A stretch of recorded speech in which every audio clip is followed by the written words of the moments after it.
बिस्मिल्लाहिर्रहमानिर्रहीम। अस्सलाम वालेकुम नाज़रीन। प्रोग्राम न्यूज़ बीट के साथ मैं हूं आपका मेज़बान सैयद फवाज़ ज़ैदी। प्रोग्राम की मुस्तकिल मेज़बान पारस जहांज़ेब आज और कल छुट्टी पर हैं, इसलिए शो की मेज़बानी आज और कल मेरे ज़िम्मे है। आज पाकिस्तान तहरीक इंसाफ को कानूनी महाज पर एक बड़ी शिकस्त का सामना करना पड़ा है। नाज़रीन, पाकिस्तान की सबसे बड़ी अदालत ने डस्का में दोबारा इलेक्शन के खिलाफ पाकिस्तान तहरीक इंसाफ की दरख्वास्त खारिज करते हुए हल्के में दोबारा पोलिंग करवाने का इलेक्शन कमीशन ऑफ पाकिस्तान का फैसला बरकरार रखने का हुक्म सुनाया है। 19 फरवरी को होने वाले डस्का इलेक्शन में बदअमनी और फायरिंग के वाकयात के बाद 20 पोलिंग स्टेशंस के प्रिजाइडिंग अफसरान मुबैना तौर पर कई घंटे तक गायब रहने की शिकायत मिली थी और मुस्लिम लीग नून ने हल्के में दोबारा पोलिंग की दरख्वास्त भी दी थी। इलेक्शन कमीशन ने हल्के में दोबारा पोलिंग का हुक्म देते हुए पंजाब इंतजामिया पर इलेक्शन कमीशन के साथ ताउन ना करने का इल्ज़ाम आयद किया था और इस फैसले के खिलाफ पाकिस्तान तहरीक इंसाफ ने सुप्रीम कोर्ट में दरख्वास्त दायर की थी। आज सुप्रीम कोर्ट ने इलेक्शन कमीशन का फैसला दुरुस्त करार देते हुए पूरे हल्के में दोबारा इलेक्शन का हुक्म बरकरार रखा है। आज के शो में इसी पर बात करेंगे। हमारे साथ मौजूद हैं तहरीक इंसाफ से फ़ारूक हबीब साहब, मुस्लिम लीग नून से निहाल हाशमी साहब हमें ज्वाइन कर चुके हैं और पाकिस्तान पीपल्स पार्टी से हमारा साथ देंगे बैरिस्टर आमिर हसन। एक ब्रेक लेते हैं, उसके बाद मेहमानों से बातचीत का सिलसिला शुरू करेंगे।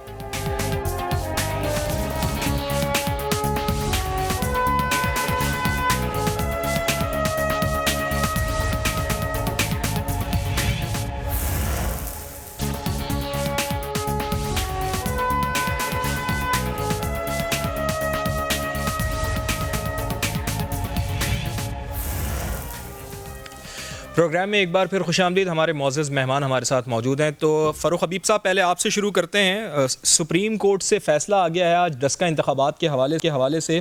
आप सुप्रीम कोर्ट का फ़ैसला तस्लीम करते हुए मैदान में मुकाबला करेंगे या एक बार फिर चैलेंज करेंगे, नज़रसानी की कोई दरख्वास्त दायर करेंगे आप? देखें, बात यह है कि पाकिस्तान तहरीक इंसाफ जो है वो अदालती फ़ैसलों का हमेशा एहतराम करती आई है और आज के फ़ैसले को भी हमने मनवन तस्लीम किया है और हम इसका एहतराम करते हैं। अब जो है वो मैदान के अंदर ही फ़ैसला होगा कि कौन है मैदान के अंदर जो है वो कौन सिकंदर बन के सामने आएगा।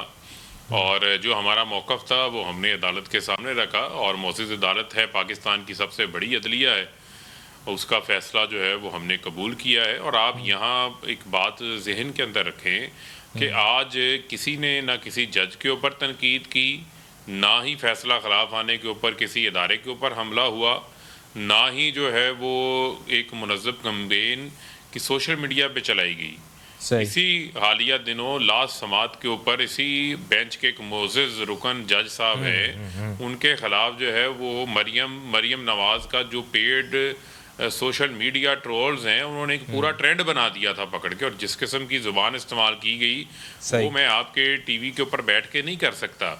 और ये लेकिन सोशल मीडिया टीम तो आपकी भी है ना फ़ारूक साहब, वो भी तो कुछ इसी तरह की चीज़ें करती रही है माजी में।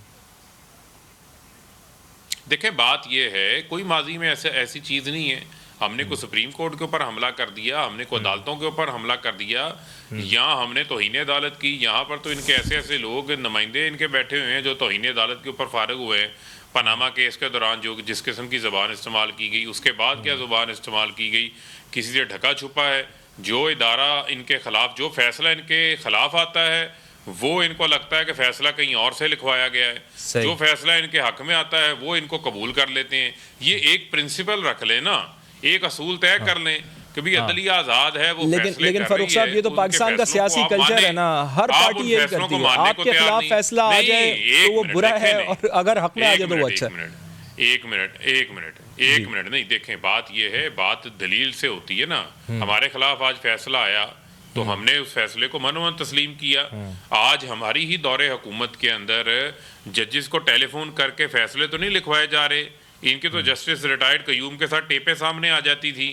ये जिस किस्म के लोगों को कहते थे कि आपके पाँव तले से ज़मीन खींच लेंगे, आपके बच्चों के लिए ज़मीन तंग कर देंगे, इस किस्म की तो ये ज़बान इस्तेमाल करते रहे हैं। ये आप हमें इनके साथ तो ना मिलाएं। और जो आप मुझे देखें कि जिन अदालत ने इनको मुल्क से बाहर भेजा इलाज करवाने के लिए, जब उसी अदालत ने कहा कि वापस आओ, इनको इश्तिहारी करार दिया, तो मरियम साहबा की ट्वीटें आना शुरू हो गई।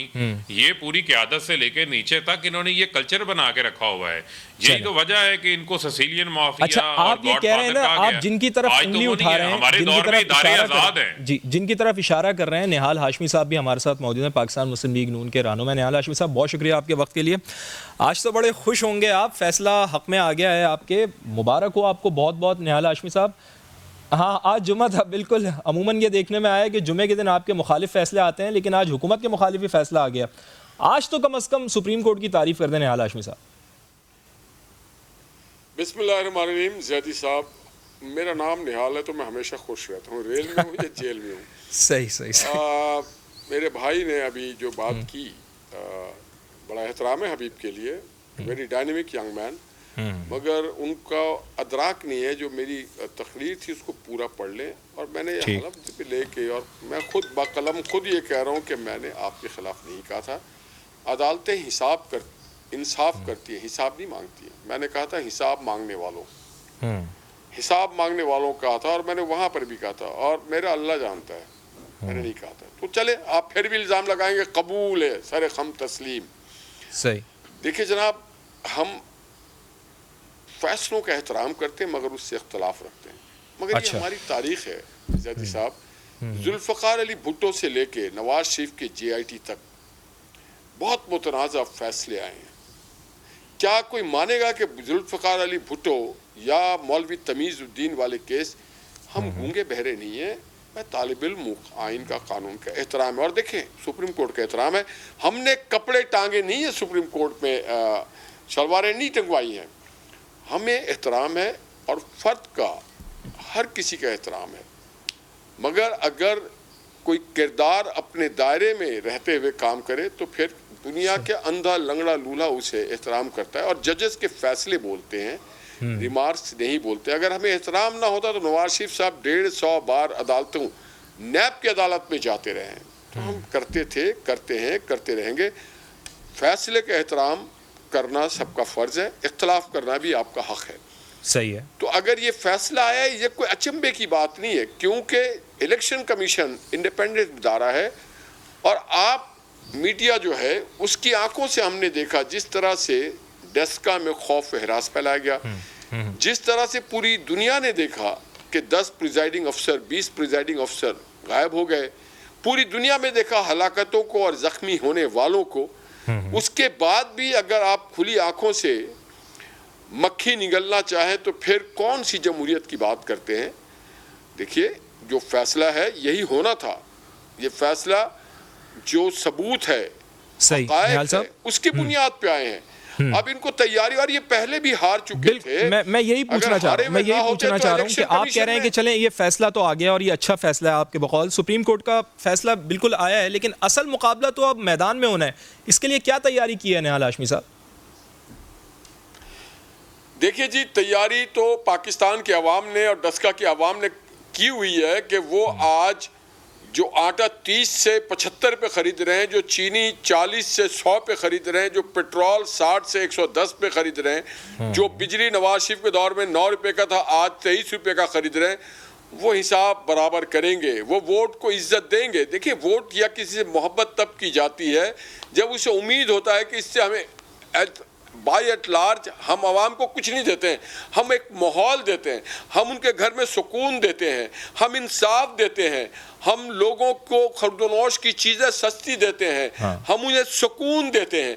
इस हुकूमत ने ना सुकून दिया, न अर्शिया खुर्द को, लेकिन आपकी जीत का मार्जिन तो बहुत कम रहा है। ये सारी चीज़ें आप डिस्कस करेंगे, आवाम के सामने जाएंगे, आवाम के इल्म में हैं, तो आप समझते हैं कि जो आपकी जीत का मार्जिन कम है वो बढ़ पाएगा? बहुत ज़्यादा बढ़ पाएगा। उसकी वजह है मोहम्मद नवाज शरीफ साहब की जो तहरीक थी, वो डस्का ने साबित किया, वोट को इज्जत देके लोगों ने, जो कातिल थे, जो दहशतगर्द थे, उनके सामने डट गए, सीसा पिलाई दीवार हो गए, क्योंकि इन्होंने इतनी फायरिंग की शहर के अंदर के लोग खौफ से निकल नहीं सके, कि हर घर हर गली के बाहर फायरिंग की जाती रही। और रियासती बात, लेकिन हुकूमती दावे को देखकर ये नहीं लगता, हुकूमती दावे को देखकर तो ये लगता है कि आपकी जीत मुश्किल है इस दफा। देखिए जी, हुकूमत जो भी चाहे दावा करे, धांधली से तो इन्होंने 2018 में भी फॉर्म 45 को आरटीएस भी बंद हो गया। ये मैं नहीं कह रहा हूं सर, उस वक्त के चीफ इलेक्शन कमीशन रात 3 बजे आए और टेलीविजन पे कहा जी वो आरटीएस तो बंद हो गया था, फॉर्म 45 हमें नहीं मिल सका है। तो अगर हुकूमत चाहे, ये जमहूरियत नहीं है, ये फिर गुंडागर्दी है, ये फिर हुकूमती मशीनरी का नाजायज इस्तेमाल है, ये फिर हलाकू का राज होगा, ये जमहूरी राज नहीं होगा। आप हलाकू और चंगेज का राज अगर इस मुल्क में नाफिज करना चाहते हैं, बजोर शमशीर अगर आप कब्जा करना चाहते हैं, तो आप में ईस्ट इंडिया में कोई फर्क नहीं। और वैसे भी आपने स्टेट बैंक को ईस्ट इंडिया को दे दिया है, तो ये एक कोई हुकूमत नहीं है, ये एक सिलेक्टेड लोग है, चोचों का मुरब्बा है। इन बेचारों को कुछ भी नहीं मालूम, किसी भी हाल में ये जीतना चाहते हैं एट द कॉस्ट। आप सोचे चंद सालों के लिए 2 शख्स को मार दिया गया दशका में, 2 घरों से मातम हुआ है, दर्जनों बच्चे जख्मी हुए। थोड़ा सा एहसास है इन्हें? बिल्कुल इंसानी, हमारा दीन कहता है एक इंसान का कत्ल पूरी इंसानियत का कत्ल। तो मैं समझता हूँ इस बार कम से कम रहम करेंगे डस्का के लोगों पे, वोट को इज्जत देंगे। वहाँ के लोग वो खुद जिसको चाहे वोट दे, अगर वो महंगाई को वोट दें उनका हक है, अगर वो नवाज शरीफ के नजरियों को वोट दें ये भी उनका हक है, मगर उनको फ्री वोट डालने का हक दिया जाए। ठीक है बैरिस्टर आमिर हसन साहब, जिस तरह निहाल हाशमी साहब कह रहे हैं कि फ्रीली लोगों को वोट डालने का हक दिया जाए, डस्का इलेक्शन में धांधली साबित हो गई है, फैसला अब आ गया है, आप समझते हैं कि अब पाकिस्तान पीपल्स पार्टी के लिए भी मुश्किलात हैं, ऑपोजिशन के लिए भी मुश्किलात हैं, देखना ये होगा कि 10 अप्रैल को क्या होने जा रहा है? बहुत शुक्रिया जी। 10 अप्रैल को इंशाल्लाह ताला पीडीएम के कैंडिडेट वहाँ पे जीतेंगे और ये जो आज का फैसला सुप्रीम कोर्ट में ने जो सुनाया, और आप पूछ रहे थे कि जुमे का आज दिन पीएमएलएन के लिए मुबारक हुआ। जब जमातें और इत्तेहाद हिकमत और दानाई की तरफ चलते हैं तो फिर लम्हात मुबारक ही आया करते हैं। पाकिस्तान पीपल्स पार्टी ने पीडीएम की तमाम जमातों को कायल किया कि हमें इस हुकूमत को अवामी मैदान के अंदर एक्सपोज करना है, लिहाजा हमें ज़िमनी इंतखाबात का बाइकआउट नहीं करना और इलेक्शंस की तरफ आए। और फिर आपने देखा कि इस हुकूमत को खैबर पख्तूनख्वा हो, बलूचिस्तान हो, पंजाब हो, सिंध हो, हर सूबे के अंदर अवाम ने जिस तरीके से मुस्तरद किया और जो इनका बुरा हाल हुआ वो आपके सामने है।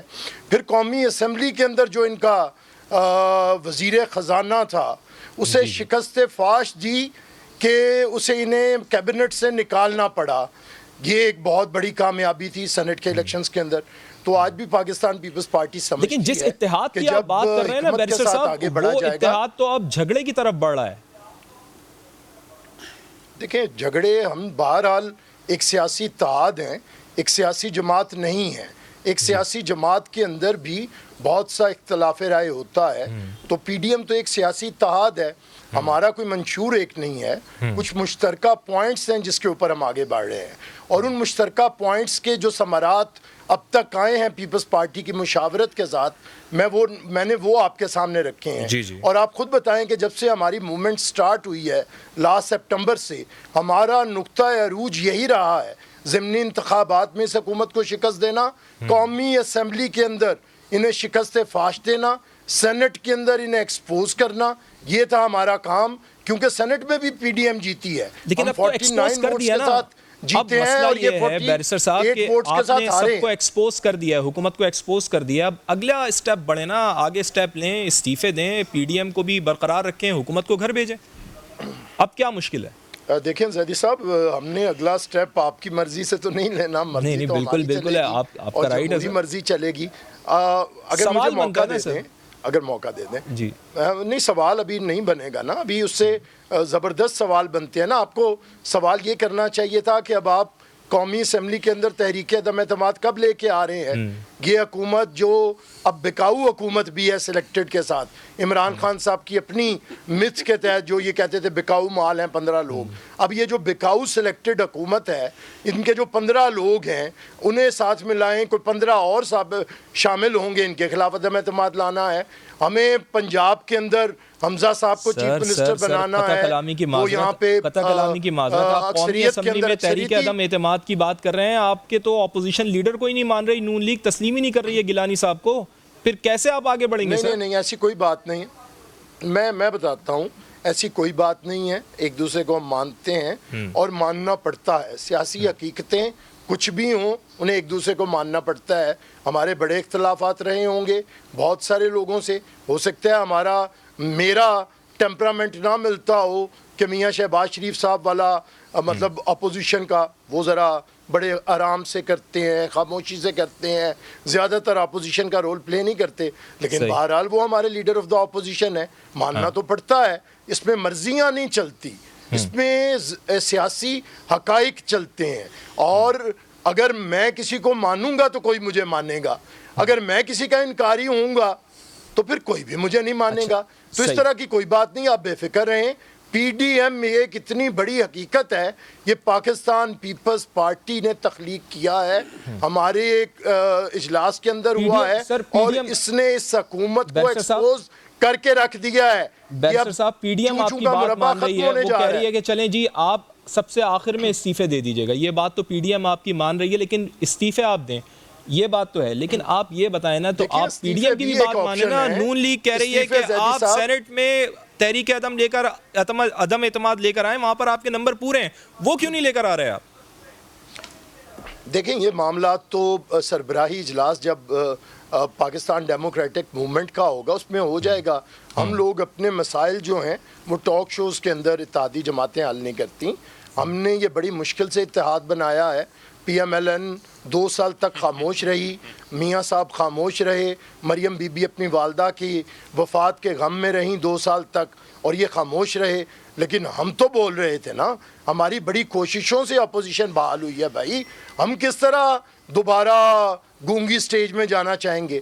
हम सारे मामलात होंगे। अदम एतमाद पहले लिखा गया है पॉइंट्स के अंदर सरबराही इजलास के, हमारे एक्शन प्लान में वो भी होगा और जब जरूरत पड़ेगी इस्तीफों वाला एटम बम भी चलेगा। सेनेट में या कौमी असम्बली में? चूंकि शाहिद खाकान अब्बासी कह रहे हैं सेनेट में नंबर पूरे हैं, सेनेट में नंबर पूरे हैं, सेनेट में लेकर आ जाएं पहले। देखिए, सेनेट के अंदर जो करना होगा, सेनेट से इमरान खान को फ़र्क नहीं पड़ता। हमने PTIMF की हुकूमत को ख़त्म करना है।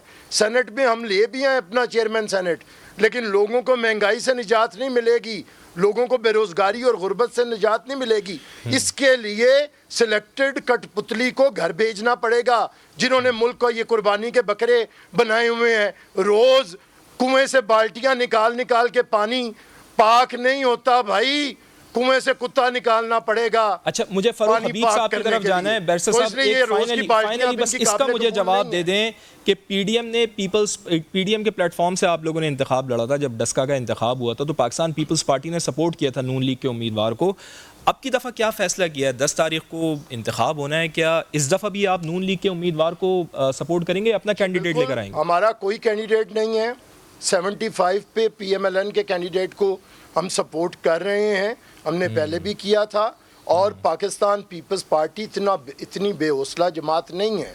आजकल बड़ा वायरल है मियाँ साहब का वो खराजी अकीदत मोहतरमा बेनज़ीर भुट्टो को कि मैंने उनके साथ बड़ा जुल्म किया सियासी तौर पे, लेकिन मोहतरमा तशरीफ़ लाई सऊदी अरब में। जब मेरे अपने मेरा साथ छोड़ गए तो मोहतरमा ने मेरा हाथ पकड़ा। तो ये मोहतरमा की पार्टी पाकिस्तान पीपल्स पार्टी है, छोटी छोटी बातों पे झगड़ती नहीं है। बैरिस्टर साहब, सिर्फ मुझे इतना जवाब दे दें, अगर इंतखाब से पहले PDM का ये इत्तेहाद टूट जाता है तो फिर भी आप नून लीग को सपोर्ट करेंगे? सर, कैसे टूट जाता है? हमने इत्तेहाद बनाया है, हम इसे कायम रखने के लिए हैं। क्यों टूटेगा? आप क्यों परेशान होते हैं? ये पॉलिटिकल जमातों का इत्तेहाद है, इंशाल्लाह कायम रहेगा। और ये इस हुकूमत को घर भेज के उसके बाद चार्टर ऑफ पाकिस्तान करेगा। जिस तरह मिसाके जमहूरियत के समरात लोगों तक पहुंचे थे, अब मिसाके पाकिस्तान के समरात लोगों तक पहुंचेंगे। आप परेशान ना हो, यानी मैं परेशान ना हूं, सब पूरी ऑपोजिशन को आपने परेशान करके रखा हुआ है। लेकिन एक चीज़ अच्छी है कि हुकूमत इस सारी सूरत हाल में बड़ी विन विन पोजीशन में है। तो फ़रूक हबीब साहब, अगर तो PDM का कुछ कोई टूट जाती है, कोई इसमें दरारें पड़ जाती हैं तो आपके लिए बहुत फ़ायदा है, लेकिन एक तरह से आपको नुकसान में जो बैरिस्टर साहब की बातें सुनकर लग रहा है कि वो कह रहे हैं जी हम तो बिल्कुल मुत्तहिद हैं और PDM नहीं टूटेगी, 10 तारीख को मुकाबला करेंगे, पाकिस्तान पीपल्स पार्टी सपोर्ट करेगी नून लीग के उम्मीदवार को। आपके लिए तो मुश्किलात नहीं बढ़ जाएंगी फिर फ़रूक साहब? देखें, हमारी तरफ से तो बेस्ट ऑफ लक है इनको। हम तो कहते हैं कि ये इत्तेहाद जो है वो कायम रहना चाहिए। ठीक। और जो इत्तेहाद के नाम के ऊपर पीपल्स पार्टी नून लीग के साथ कर रही है, वो भी उसकी मिसाल भी कहीं नहीं मिलती। जिस तरीके से जीए भुट्टो के नारे भी लगवा लिए, गड़ी खुदाबख्श में बुला के बिलावल को छोटा भाई भी बना लिया, अपने आप को असफा की जगह भी पहुंचा लिया, लेकिन उसके बावजूद जरदारी साहब इस्तीफे देने के ऊपर नहीं आए।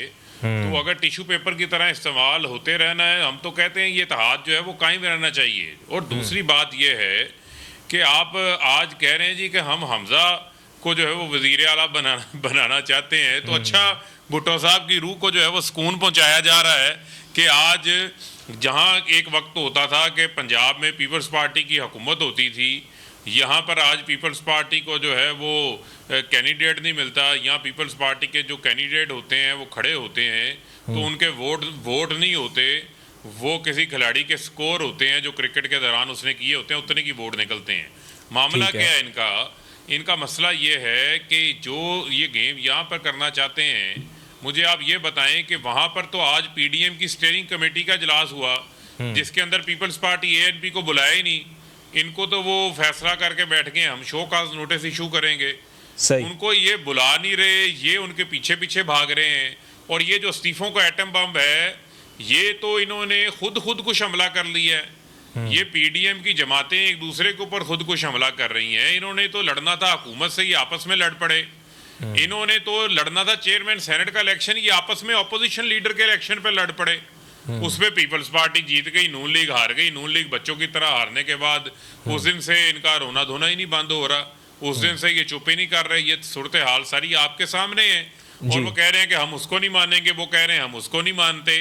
मामला ये है कि शहबाज शरीफ की एक ऑपोजिशन इनको 2008 से 2013 की भी याद होगी, जिसमें वो इनको तकरीरें करते थे कि मैं उनको अली बाबा 40 चोर का पेट तकरीरें तो सर आपने भी बहुत किया ना। फिर फारूक साहब आप ये जो बात माजी याद दिलाते हैं ना, फिर माजी में तो आपकी भी बहुत चीजें हैं फारूक साहब। फिर शहबाज शरीफ साहब तो नहीं घसीट सके।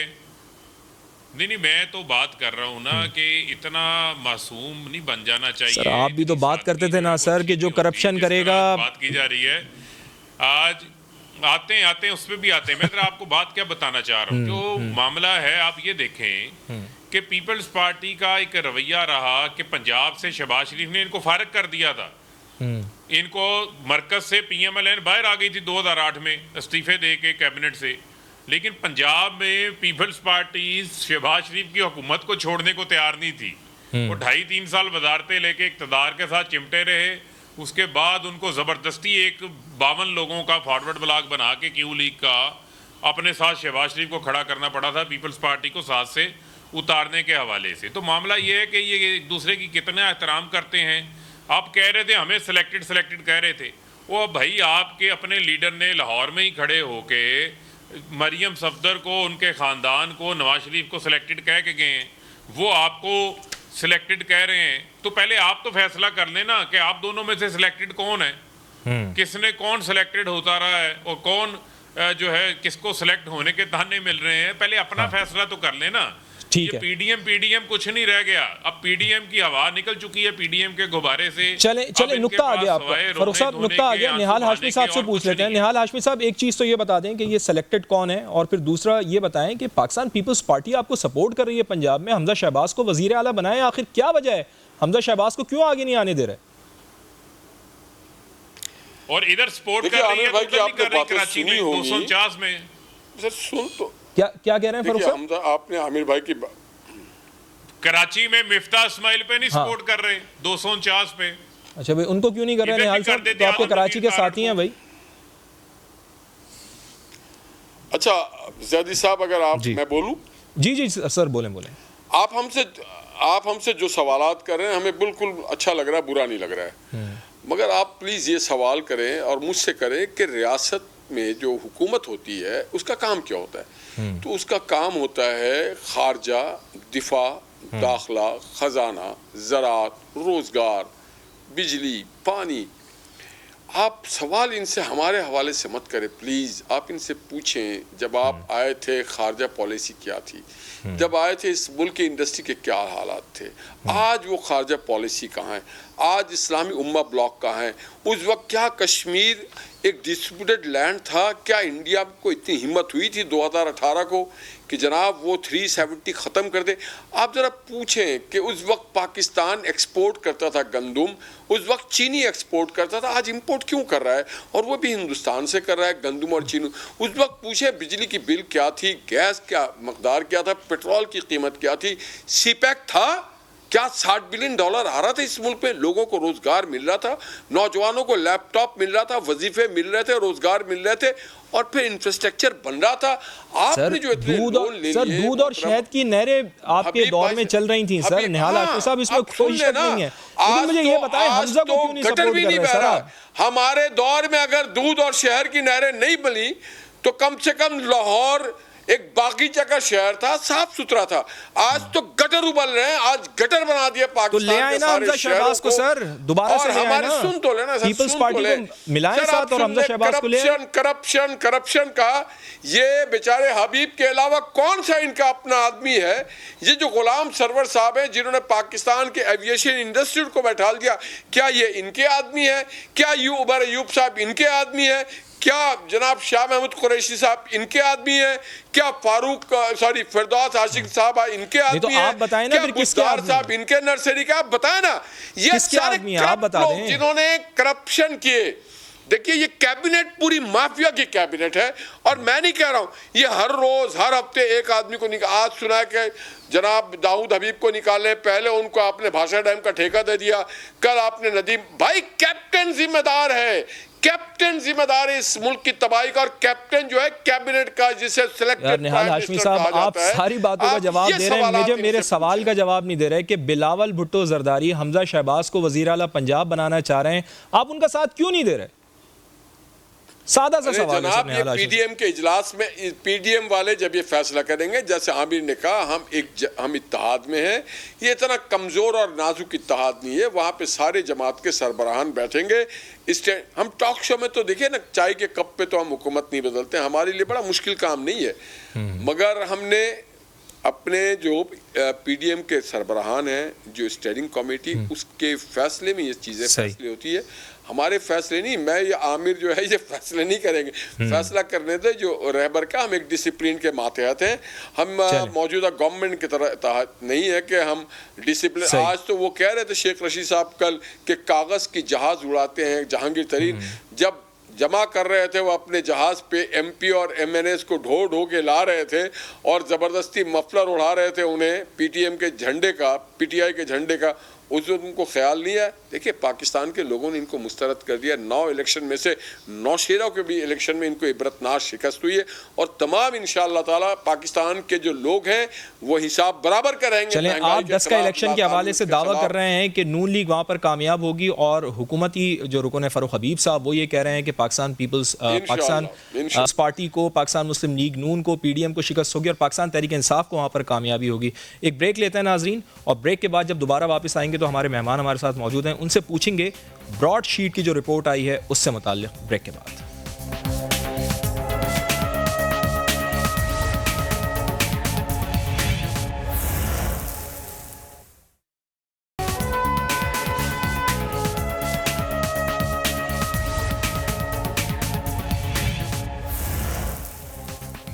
तो बैरिस्टर आमिर हसन साहब, ब्रॉडशीट की जो रिपोर्ट आई है उसमें आपके कायदीन के ख़िलाफ़ भी बहुत कुछ सामने आया है, और जज साहब बहुत कुछ सामने लेकर आए हैं, और उन्होंने सिफारिश भी की है कि स्विस मुकदमात खोले जाएं। अब अगर स्विस मुकदमात खुलते हैं तो क्या पाकिस्तान पीपल्स पार्टी इसके लिए तैयार है? देखिए, पीपल्स पार्टी तो हमेशा से तैयार है और हमेशा से सामना कर रही है। मेरे ख्याल से ये ब्रॉडशीट जैसे जो ड्रामे हैं, जिसका मैंडेट ही ये था कि एक डिक्टेटर ने बनाया कि आपको पॉलिटिशियंस को बदनाम करना है, ढूंढे आप पॉलिटिशियंस के घर, यहाँ पे पॉलिटिशियंस की प्रॉपर्टीज़, और जिसने ये सारा काम किया वो आज खुद लंदन फ्लैट और सऊदीया में फ्लैट लेके बैठा है और मुल्क में वापस नहीं आ सकता। देखिए, पाकिस्तान को जब तक आप पाकिस्तान के अंदर आपका एक ही मकसद है कि सियासत को और अहले सियासत को बदनाम करें, तो उस वक्त तक ये तमाशे चलते रहेंगे, ब्रॉडशीट नहीं तो किसी और नाम के ऊपर, कभी आमरीयतें करेंगी, कभी आमरीयतों के परवरदा करेंगे। लेकिन मैं जैदी साहब यहाँ पे जवाब देना चाहता हूँ पहली बातों का। फ़ारूक हबीब साहब एक पॉलिटिकल वर्कर हैं, MNA हैं, लेकिन हमारे PTI के दोस्तों के साथ ये दुख की बड़ी बात है कि एकदम अपने स्टेटस से गिर के फौरी मासी मुसीबतें बन जाते हैं और ताने देना शुरू करते, भाई आप तो लड़ते थे, आपने घसीटना था, आप सुलह क्यों कर ली। अरे भाई, सियासत के अंदर कभी आप भी खुर्शीद शाह के पीछे छोटी सी सिरी निकाल के खड़े होते थे, कभी आपने मोहतरमा की क़यादत में GDA में काम किया है, तो सियासत के अंदर अपोजिशन में इकट्ठा होना पड़ता है। लेकिन हुकूमत में जो भाई आपने किया कि जो मुल्क का सबसे बड़ी दहशतगर्द जमात थी उसे आपने वजारत कानून दे दी, पंजाब के सबसे बड़े डाकू को आपने पंजाब में कानून साजी का हेड बना के बिठा दिया, और जिसे चपड़ासी नहीं बनाना था मौसूफ आजकल वजीर दाखिला है। कोई अपने गिरेबानों में भी झांके हजूर, ये क्या आपने तमाशा लगाया है। आपके पास एक बंदा नहीं है। हुकूमत, मैं या निहाल हाशमी लड़ लेंगे, चले हमारे लड़ने से आपकी खैरियत कैसे है भाई। आप मुल्क के हालात को बिगाड़ के जिस जगह पे ले आए, PIA तबाह कर दी, स्टील मिल खत्म कर दी, अब आप खड़े हैं स्टेट बैंक के पीछे। साहब, मुझे ब्रॉडशीट की बात करनी है, ये सारी बात हम पिछले सेगमेंट में कर चुके हैं। मुझे पहले पूरी कर लेने देना, जो बातें इतनी हो गई उनका भी जवाब। अब ये टाइम बहुत कम रह गया कि आप हमजा को वजीर आला क्यों बनाना चाहते हैं, ये मिसाके जमहूरियत में हमने तय किया था कि जो सिंगल लार्जेस्ट पार्टी होगी उसे इक्तदार मिलेगा। हमने इस रिवायत पे अमल किया है, इन्होंने उस रिवायत को तोड़ा है। इसलिए आज अगर अदम एतमाद होता है मरकज में, तो हक होगा मुस्लिम लीग नून का बड़ी पार्टी के तौर पे कि अपना वजीर आजम लेके आए, और आज अगर अदम एतमाद होता है पंजाब में, तो मुस्लिम लीग नून का हक होगा कि अपना वजीर आला लेके आए। अब इसमें इन्हें क्या, लेकिन मुस्लिम लीग नून ये हक लेने के लिए तैयार नहीं है ना। फरूख हबीब साहब की तरफ मुझे जाना है, तो पंजाब का बेड़ा गर्क कर दिया है। बैरिस्टर साहब, फरूख हबीब साहब की तरफ मुझे जाना है। फरूख हबीब साहब, रिपोर्ट आई है ब्रॉडशीट कमीशन की, आपने पब्लिक भी कर दिया, इसका क्रेडिट यकीनन आपको मिलेगा। लेकिन सर सवाल यही है कि रिपोर्ट्स आ जाती हैं, कमीशन बनते हैं, किसी के खिलाफ कार्रवाई नहीं होती। क्या इस दफ़ा किसी के खिलाफ कार्रवाई होगी फरूख साहब? देखिए, ब्रॉडशीट तो एक ऐसा चीज़ सामने आ गई है कि जिससे पता चलता है कि किस तरीके से जो डिक्टेटर परवेज़ मुशर्रफ है, जिन परवेज़ मुशर्रफ की अभी ये बात कर रहे थे, उस परवेज़ मुशर्रफ को इन्हीं की हुकूमत ने गार्ड ऑफ ऑनर दे के प्रेसिडेंसी से रुखसत किया था, और नून लीग की हुकूमत में उनके खिलाफ इम्पीचमेंट की बात करके क्रेडिट लेते हैं जरदारी साहब इस बात का। वैसे उसी परवेज सुन लें, उसी परवेज मुशर्रफ से इन्होंने NRO लिया। जो बात हम कर रहे थे कि हर NRO की कौम को कीमत अदा करनी पड़ती है, ब्रॉडशीट केस में भी $28 मिलियन कीमत अदा करना पड़ी, और पीपल्स पार्टी की हुकूमत थी। ये कौमी मुजरम है, किस तरह आंखें बंद करके $15 लाख की इन्होंने पेमेंट एक ऐसी कंपनी को कर दी जिसका ब्रॉडशीट से कोई ताल्लुक ही नहीं था।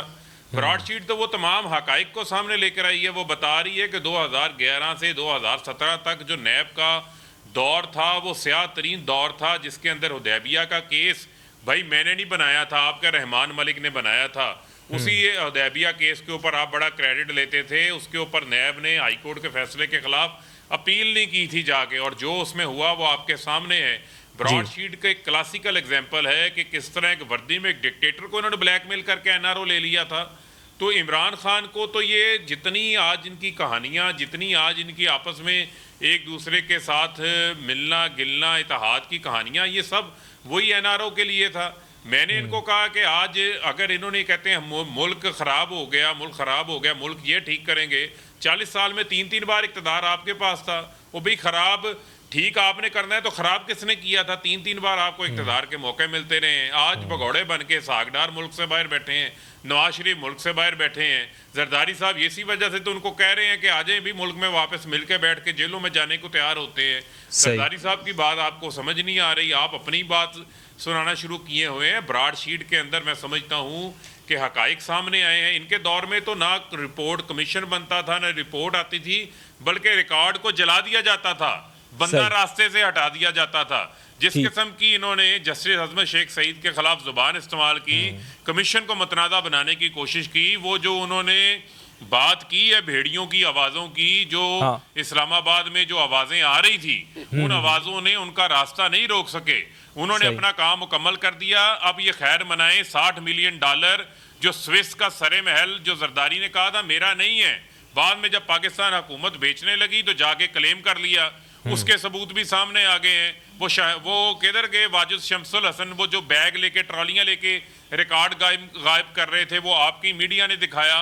वो कहाँ गए जो इनके हाई कमीशन थे जिन्होंने रिकॉर्ड को गायब चलें, किया? वो रिकॉर्ड तो अब नैब के पास मौजूद है ना। आपने गीदड़ भप्तियों का जिक्र किया, आपने गीदड़ भप्तियों का जिक्र किया फरूख हबीब साहब।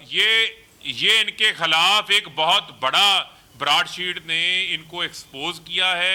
जो चीजें सामने मैं आ रहा हूं, मैं के दौर के अंदर नेगोशिएशंस हो रही थी। सही के दौर में नेगोशिएशन नुक्ता आ गया। निहाल हाशमी साहब की तरफ जाना है मुझे, निहाल हाशमी साहब की तरफ जाना है। निहाल हाशमी साहब, सही जस्टिस अजमत सईद पर तो आप लोगों ने एतराज उठाया था ना, ये कहीं गीदड़ भपकियां आपकी पार्टी की तरफ से तो नहीं आ रही थी सर?